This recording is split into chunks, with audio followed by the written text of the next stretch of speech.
Hello everyone, this is Nigel Boas. I am not a native English speaker. My mother language is Brazilian Portuguese and I've been trying to improve my language for general purposes. So to begin with, I've been learning the English language since I was a kid. I've been exposed to media like movies, music and games since I was little. And the thing is that is like a cheat code because I've been learning through the passive way. I really hadn't to go the traditional route and struggle with reading books or going to a specific school like most Brazilians do. But that came with a severe cost because all of that time I was just consuming media and not really reproducing or creating anything.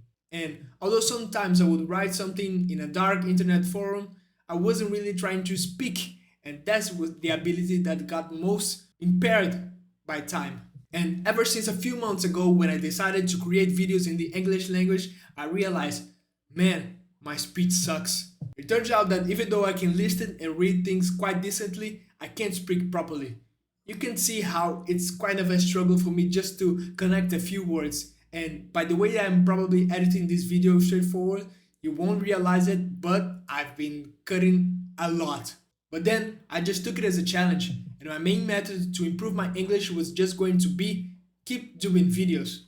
When I started a few months ago, I thought the hardest part of making video was going to be the editing. I wasn't wrong, but speaking and narrating and commenting is hard as well. And then after a few tryouts with the editing manner, I decided to have a more spontaneous approach, like I'm doing right now. And the golden question is, have I seen any improvements? And the short answer is, yes, I did.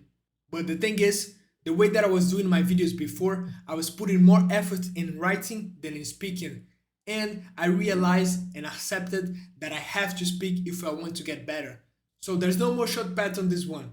I have to keep doing videos and speaking even more, and not just reading out loud like the way that I was doing before.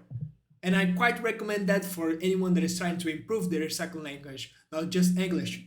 And yes, we kind of have to cringe a little bit while hearing the mistakes that you do, but that's okay. It's not an easy task. In the meanwhile, you will kind of have to accept that YouTube will start recommending videos about polyglots flexing their 34 language that they know about. But I tell you, it is worth it. I do believe that the mental exercises of trying to speak and think in another language is a very healthy. But if it isn't something that doesn't interest you, you don't have to force yourself to download Duolingo or another 1,000 apps that you will remember you and torture you every day for taking those types of classes. And my personal recommendation for people trying to learn English as well is just enjoy it.